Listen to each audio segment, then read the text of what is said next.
What's that big dirty square on the wall? Oh, that! It's where the relief used to be. What's a relief? You mean, what a relief? Let me fill you in. We have some pretty amazing old art here at SPMS. A couple years ago, some people started to raise money to restore and protect the wall relief. So why does that explain the dirty empty space on the wall? The dirty space is where a 500-pound cast stone sculpture used to hang. Why do we have that at our school? It was made in 1933 by an artist from San Diego named Donald Horde. Trippy name, old school. No doubt. He named the artwork CCC Workers. What does CCC stand for? Civilian Conservation Corps. Well, that's not really helpful. Relax. I'll explain. When Franklin Roosevelt became president during the Great Depression, he began 2 programs to help people. One was the CCC, and the other was the WPA. LOL. Nice work, FDR. But what's that got to do with SPMS? The Civilian Conservation Corps was the place where young guys could get work, education, and job skills and stay healthy. Okay, so what in the world in the WPA?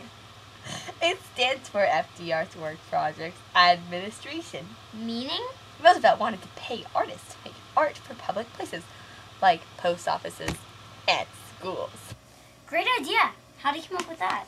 He heard that in Mexico, artists like Diego Rivera were painting murals in public school buildings for an hourly wage. Sounds like a win-win to me. Yes. So let me get this straight. CCC Workers was WPA piece of art? Yeah. Donald Horde, a WPA sculptor from San Diego, made it out of cast stone. Bet you don't know the difference between a relief and a sculpture. Bet you do. A sculpture is a piece of art you can walk around, and a relief is attached to a wall. This must explain the black space on the wall. Somebody took our relief! Calm down. It was carefully removed by an art conservator. How did they get that heavy thing off the wall? Carefully, of course. A special frame was made, and once the pieces were removed from the 2 little steel rods that held it were carefully cut. A forklift carried it away. What? I wish I could have seen that. I know, huh? It happened this summer. Check out these pics of the relief rolling down the hall and onto the truck. Now fast forward to November 2011, when the restored relief was brought home to SPMS. What did the conservationists do? Well, they took off the old paint for one thing. Paint? Yeah, someone had covered it with house paint and then later sandblasted it. Yikes, that must have been hard on it. For sure. That's where the conservator had to be so careful. Oh yeah, just fix what's wrong, don't make it worse. Sort of like that. Whoa, it has its own go-kart. This cart kept it safe while it was being moved. So where is it going, and where is it now? To its new home in the lobby of the auditorium. Good idea. Our auditorium is really old and pretty sweet looking. For sure. It was built in 1928 by Norman Foote Marsh, a really important architect who specializes in designing schools. Amazing! That was 84 years ago. I bet the students were just as excited to have a new auditorium as they were to finally get our new gym and library this fall. So the good news is that the relief is now clean, safe, and is ready for us to look at it. Wow, that looks so cool. I bet it costs a lot of money to fix. Yep, but the PTA and other people donated money to restore the relief. Then the National Trust for Historic Preservation gave SPMS grant money to complete the job. Do we have to pay them back?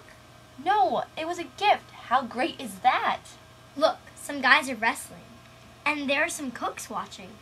Sure are. Do you see them building a road on the left? Watch out for the rattlesnake.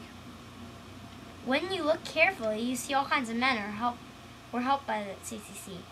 They look like a lot of different kinds of people, just like the kids here at SPMS.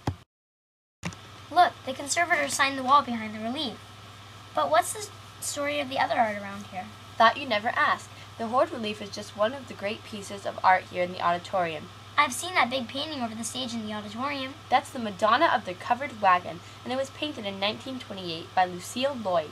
But do you know about the missing murals? More missing art? You make me crazy.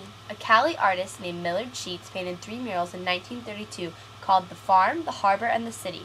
Look at that old pic of typical middle school kids in the 1930s. Trippy, huh? It was called a junior high then. Well, I know there are no murals here now. It's really sad. They were painted over in the 1970s. Drag? Why would they do that? Who knows, but folks hope to restore them.